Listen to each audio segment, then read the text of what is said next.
Hello, everyone, and thank you for tuning into my podcast, Xena, Life as a Dominatrix. This is episode 34. This will be aired on Tuesday, March 28th, 2023. Before I begin, each and every my podcast episode, I have a link to my Venmo page. Tips are not obligated, but tips are greatly appreciated. So thank you very much. And also, my voice might sound a little raspy because I've been stuffed up because it's springtime. So my allergies are in full effect, but that's not going to stop me from talking about this podcast episode. So this episode, Storytime. Stories from my book, Xena, Life as a Dominatrix, found on Amazon. I published this book in March of 2020, self-published. I approached a couple publishers via email. One person, he stated, well, this dominatrix on Amazon, she has a story. I said, well, my story's different. And then some other publishers stated, we're not looking for like an adult type of book at the time. And then some other publishers just didn't get back with me. So I'm like, screw it. I'm just going to self-publish because a lot of people self-publish and a lot of people have their own stories. And sure, that's great that the dominatrix has a book on Amazon, but that's her life. That's her stories. And my stories are different. And so what I'm trying to say is if you have a story, what are you waiting for? Get writing. I've known also people who they have stated, I love to write. I said, well, why don't you write a book? And they find it so discouraging, and then they have the writer's block. And I stated, well, it takes time. It doesn't happen overnight. And also there's that option to self-publish, and Amazon has that option. So for writers out there or aspiring writers, go for it. What are you waiting for? Okay, let me turn to page 9. Page 9, 30 tips for the boys. 30 tips for the slaves, for the newbies, for the slaves that are already in the lifestyle. I wanted to read this segment just because these are important tips, and these are all of my opinions, and I'm just speaking for myself, and okay, let me start.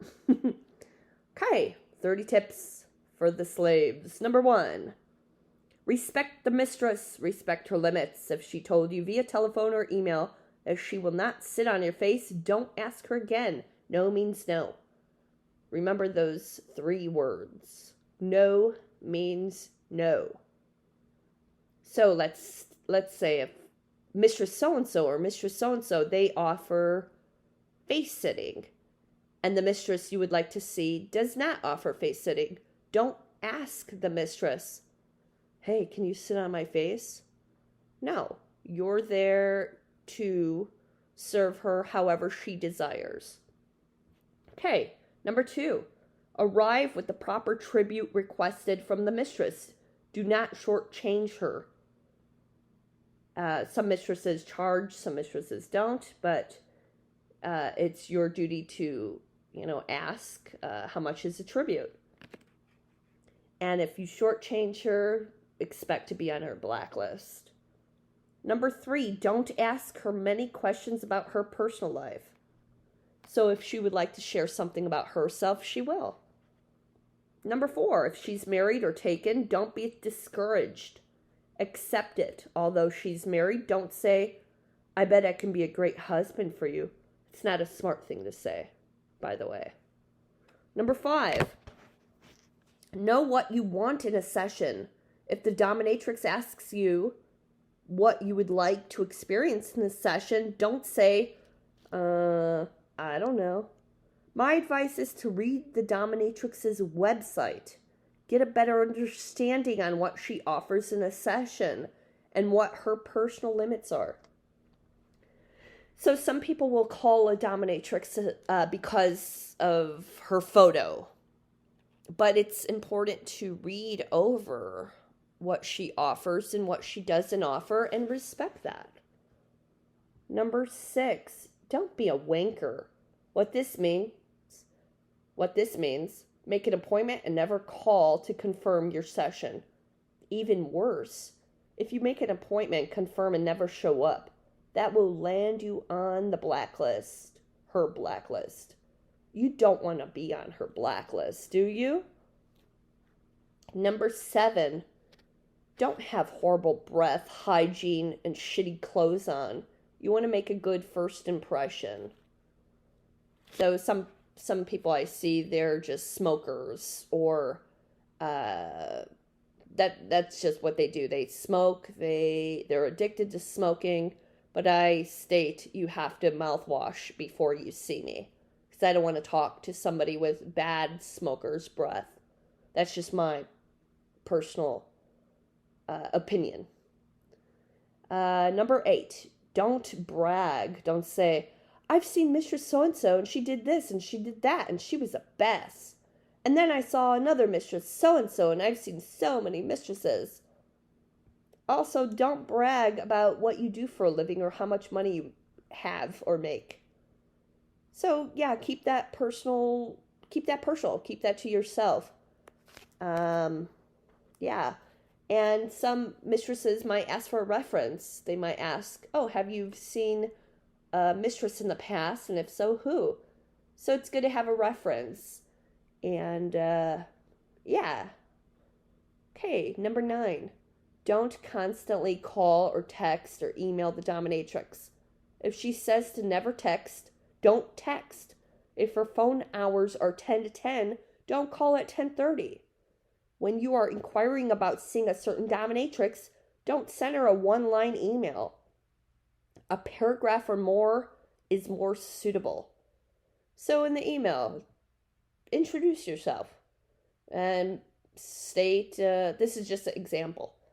Introduce yourself, what your name is, what your age is, if you've seen any dominatrix in the past, what you're into, what your personal limits are, if you have any medical conditions, yeah, and then just wait for the dominatrix to respond.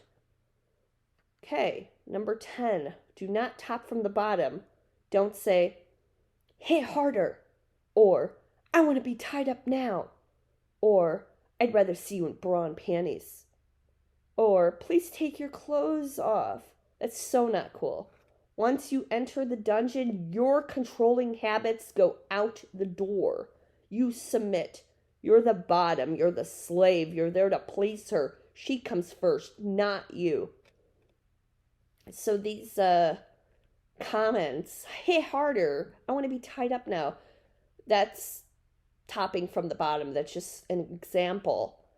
You don't want to do that. You don't want to you don't want to look bad. You don't want to be a douche. You don't want to be demanding. No, you're there in her presence and she's in charge, not you. Number 11, be honest. If you have used the dominatrix as a reference and you really didn't see that particular person, that makes you a liar. Or don't lie about your age. Or if you say you can take a lot of pain, but in reality you can't, then don't call yourself a pain slut. I remember this one time, actually quite a few times, people have stated, yeah, I could take a lot of spanking. I could take a lot. And then I start spanking with my bare hands. And then they're like, ow, it hurts, ow. Basically, a pain slut, they could take a lot without complaining, without saying their code word. But code words, using a code word like mercy or red, that's encouraged. So if something hurts, say your code word. Very important. Okay, number 12. Don't touch the mistress's body unless you are instructed to. She's a goddess. Her body's a temple, and it does not belong to you. And if you reach up to attempt to touch her breast or butt, expect to get slapped or tossed out. So that's very, very inappropriate. It's common sense, and you keep your hands to yourself. So, for instance, if dominatrix states, touch my feet, massage my feet, touch my shoulders, massage my shoulders, then listen to her instructions. And yeah, very important. And respect communication. It's very important, as well as playing safely, sanely, and consensually. Number 13. If you want to become a dominatrix's personal slave, then discuss it with her. Find out if she's even seeking a personal slave. If she is not seeking a personal slave, respect that. And if she is, make sure you understand all of her requirements. So, yeah, very important. And some people have a protocol. Some people have a slave contract. But discuss it with the dominatrix first. Number 14, do not bargain the price. If the dominatrix charges a certain fee, then accept it. Don't say, but Mistress So-and-so charged less. Everyone has different prices. If you are interested in a 30-minute session, then ask the dominatrix if she offers 30-minute sessions. Most dominatrixes offer 1-hour sessions or longer. And don't ask for a discount. Oh, I'm a college student. Can I have a discount? The answer is no. You're seeing a dominatrix. Remember that. And if you ask for a discount, that, it's kind of, yeah, don't do it. Number 15, if you're a switch and interested in spanking girls, then don't ask the dominatrix if she would like to be spanked. Once you see her in person, or if you're allowed to even, don't even attempt to spank the dominatrix. It's so rude, inappropriate, disrespectful. That'll get you escorted right out. So respect, respect, respect. Very important. Number 16. Don't waste the dominatrix's time. For instance, if you state, I could see you on Friday, and then you cancel. Then you reschedule for a different day, and then you cancel again. Expect to get banned from ever seeing her for wasting her precious time. So it's important, before you even call or email, it's important to know your schedule ahead of time. And let's say excuse me, got tongue-tied there. Let's say if you would like to see her on a Friday, but you know you're going to be so busy on a Friday, then don't request to see her on a Friday. Maybe on a Thursday or a Wednesday. But know your schedule ahead of time. Important. Number 17. Don't smoke weed. Don't drink excessively. Don't take any poppers or any type of drugs before your session. I can understand having a glass of wine to ease your nerves. So I know wine, it does ease your nerves, it calms you down for some people. Or don't smoke weed because it might put you in a state of, you'll be high and you might smell of weed. And just my advice, just don't drink beforehand, don't smoke weed beforehand. Come clean, be clean. Don't take any drugs beforehand. So it's important to be sober for your session. And sure, here in New York City, a lot of people smoke weed. Every single day in the air, I smell weed. So if you smoke weed and, I don't know. I mean, a lot of people will request that you be sober, and that's important. And you want to be in that good mindset. Yeah. That's what I'll say about that, number 17. Number 18, know your limits. If you can't have marks on your body, then communicate this to the dominatrix. If you have to say your safe word during the session, then say it. Don't hesitate saying it. So that's very important. So some people might show off like, "Oh, I could take this whip. Oh, I could take it. I could take it." And then at the end, they're all marked up. Their ass is all marked up, and the marks will be on the bare ass for days. And it's like, then you should have communicated, say your safe word, mercy, stop. Not stop, mercy, red. Yeah. So communication is key, very important.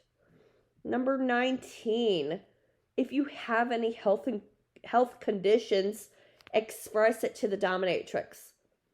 Like, for instance, if you're scheduled to take any certain type of medicine at a specific time, and if it's during your session, then ask the dominatrix, "Hey, I have to take this medicine." Yeah, and that's important. Or if you're diabetic, communicate that. Or any other health condition that the dominatrix should know. Number 20, do not call her only to hear her voice, although your intention is to never see her in person. Don't email her inquiring about a session, although your intention is to never see her in person. Do not waste her time. Common sense. Okay, I have 10 more to read. Number 21. In a session, do not just assume it is okay to touch yourself. This is not okay. Yeah, that's just so disrespectful. And that brings me back to a memory at one of my previous parties. Some guy was there, and he just started touching himself in front of everyone. And we're like, "You gotta go. Bye." And I'll never forget that, because I was in such disbelief. Like, is that really fucking happening in front of all these beautiful people? And this dirty old man is fucking touching himself? Like, ew, go, you gotta go. And he was never allowed back in. Number 22, do your research on the dominatrix. Read her website thoroughly. Advice to the dominatrix is listening to this. A website is still very important to have. Sure, you have a great presence on social media, on Twitter, Instagram, TikTok, what have you, but it's important to have a website. If you don't know how to design a website, people on Fiverr.com, web designers for hire, they could design a website. They have different prices. And if you know how to design a website, take your time with it. Make sure you mention, who you are, a little introduction about yourself, current photos, what you offer in a session, what you don't offer in a session, your protocol, your contact information, or your contact form. It's not obligated to list your phone number, but if you have an email, that would be a great way to get a hold of you, is listing your email or a contact form. And also, one of my friends, I remembered, she hired this web designer, and it took the web designer a whole year to create her website, or maybe a little over a year. I'm like, you got to get on his ass. You need your website up and running. Get on his ass. And finally it was complete. And she would bitch about it. Like, this guy says he's a web designer, but my website's still not up. You got to get on his ass. You got to give these web designers a time limit. Like, hey, I want this up in a month, in 2 months. Here's my information. I want it a certain way, this and that. And the website represents yourself. You want to have a clean-cut website, easy readable. I would suggest light colors. that's just my, my recommendations for that. And sure, people post on Twitter and Instagram, but it's great to have a website presence representing yourself for sure. Alrighty, number 23. If you have to cancel your session with the dominatrix, do so by calling her. A 24-hour cancellation fee is most common, or not, but if you have a poor excuse to cancel, you might become on her blacklist.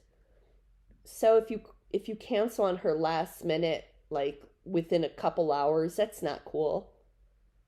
Or if you cancel within 8 hours. A lot of people have a 24-hour cancellation notice. So that's, you want to cancel within a day in advance. If something comes up, that happens. That's life. Things come up. But you don't want to just cancel within a couple hours. It's not cool. And you don't want to be on our blacklist. Okay, number 24. Don't talk trash about the dominatrix online. It's outright rude. Show some respect. If you had a bad experience with her, then make your own decision to see her again or not. And also, don't gossip about the dominatrix, about her to other dominatrixes. Gossiping is just not cool. I can understand high schoolers gossiping about one another, but not grown adults. So that's just my opinion. Number 25. Do not attempt to kiss the mistress. So if the mistress would like the top of her hand to be kissed, then bow down and kiss. It's elegant, it's proper, it's respectful, but don't just kiss her on the cheek. Ask first. So number 26, don't ask her for sexual acts. Although she clearly states that she does not offer any sexual acts. Examples. It would feel so amazing if you gave me a hand job. Or, please show me your breasts. Or, can I touch your breasts? And, I bet you taste amazing. If you say any of these phrases, most likely you'll get kicked out, banned, blocked, blacklisted.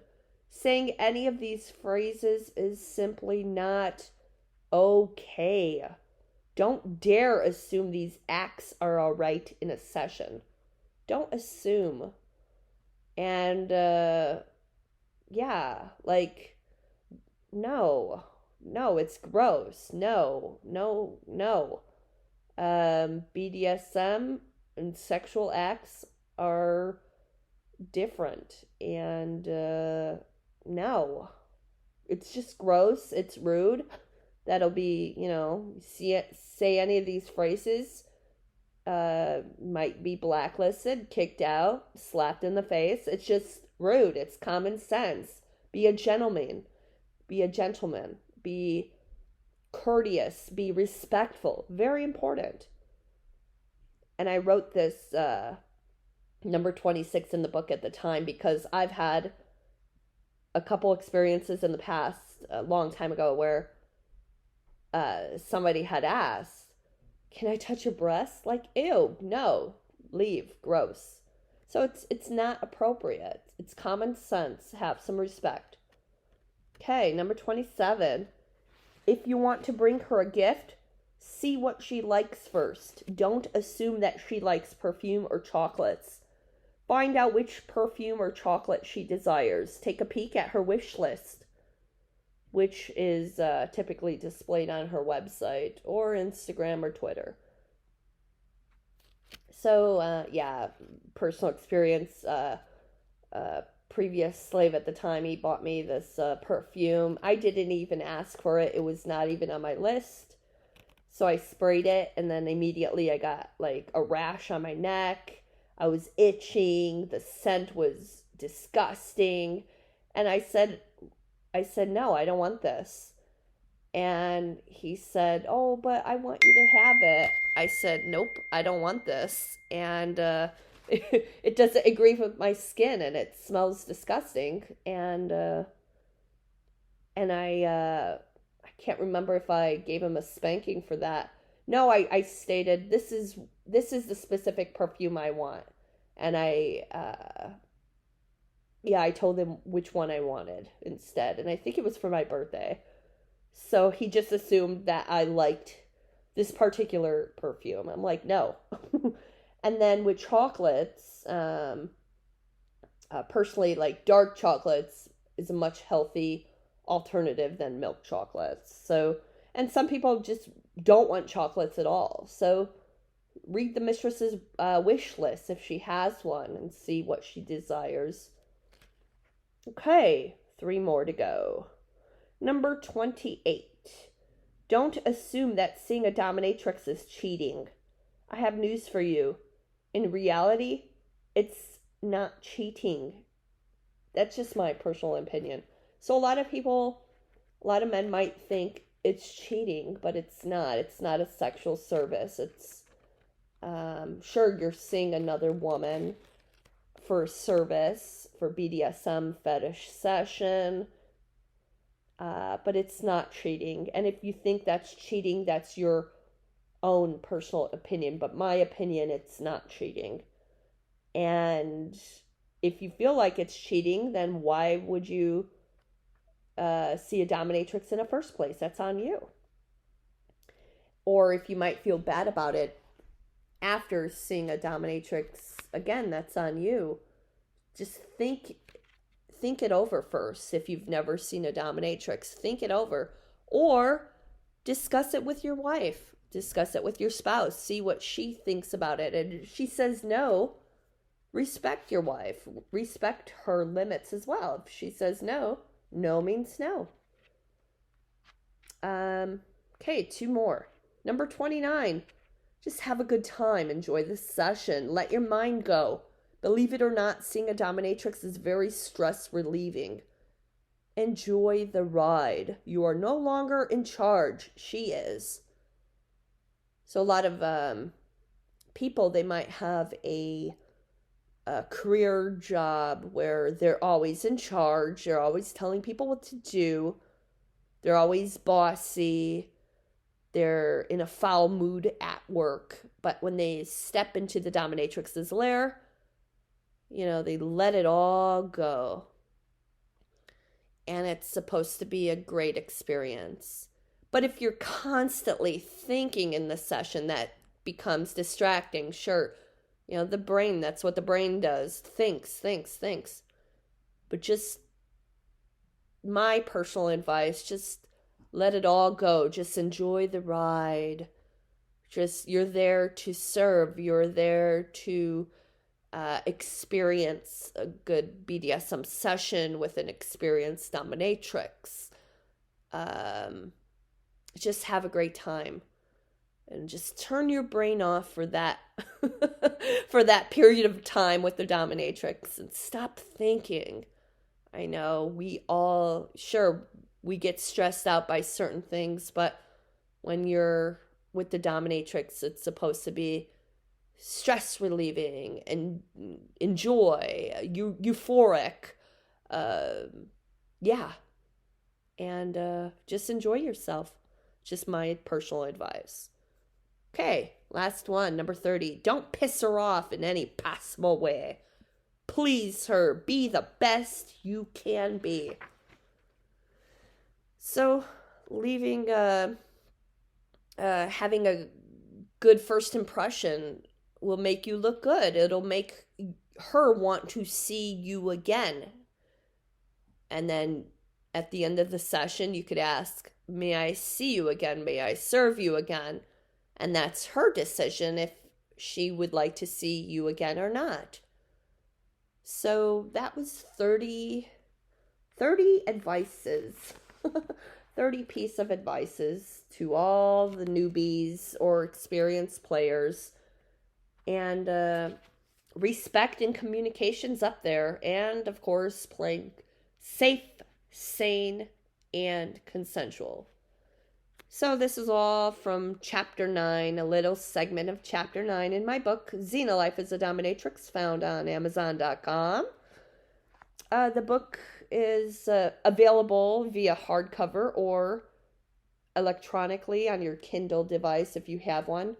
Personally, I find it very difficult to read from Kindle, and I just like an actual book to hold, to turn the pages to read. That's just my opinion. So I hope you enjoyed my little story time in this episode 34 podcast.